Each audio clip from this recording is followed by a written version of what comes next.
So today we're going to cover one-point perspective. One-point perspective is a tool that's used in creating artwork that's helpful in creating a sense of depth and the illusion of distance in a piece of art. And it's done through using lines that recede to a single vanishing point on the horizon. Its best use is for interiors like hallways, streets, rooms, railway tracks, and those sorts of things. And when the horizon is at eye level, roughly speaking, and it's great once again for creating a sense of depth and even focus. Also, still lives can be really helped with the use of one-point perspective as well. So for the purposes of this demonstration, we've drawn a little thumbnail.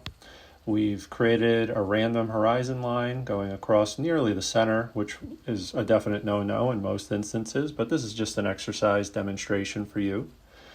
And we've created some radiating lines from that focal point on the horizon line, or that vanishing point. And from that, we started just drawing in some random vertical lines, and we're going to create a little bit of a cityscape here from the vantage point of the middle of a road, with skyscrapers and buildings running alongside of the road. And we're going to do it simply and easily using these guidelines for one-point perspective that have been drawn in this little thumbnail. And there'll be other things that we can incorporate, other types of perspective and techniques that can help enhance the depth as well.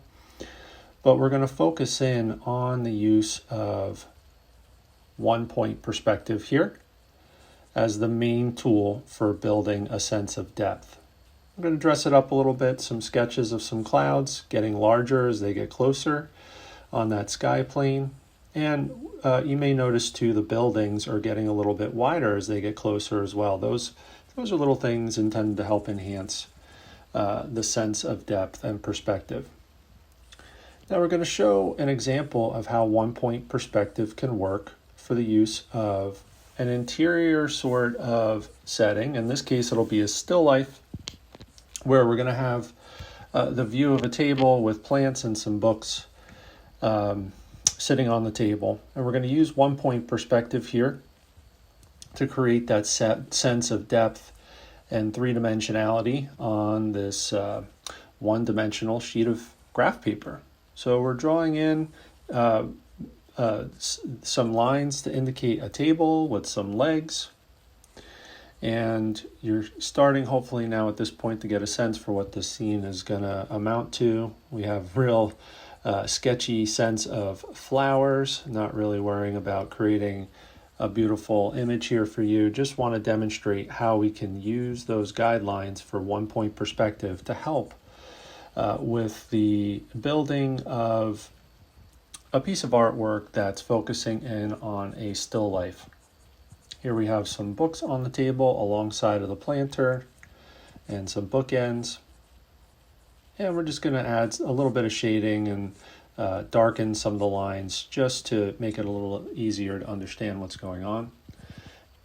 In the slight distance on the wall behind the table, we're going to create the indication of a window. And we'll use that to help the viewer kind of better understand what's going on here with the lighting effects. And that's a whole nother topic, but in this case, the lightest part of this scene would be the light coming in through the window and any of the planes that light is reflecting off of. So underneath the table, the front end of the table that's on the shadow side of the table would be darker. There'll be some shadow areas too amongst the books and the planter and so on and so forth. So we'll create some indication of that and we'll wrap this up. But you can see how I used one-point perspective within this still life drawing to help quickly create a somewhat convincing image of the still life image that you see me rendering right now. And this is completely from imagination, just using the one wonderful tool of one-point perspective. So hopefully you enjoyed this video. Hopefully you took something away from it if you hadn't been exposed to this concept, or at least not for a while. If you did, please like, share, and subscribe. And check out some of the other videos out on my channel that are typically focused on drawing and painting. Thanks again, Stay well. Hope to see you again sometime soon.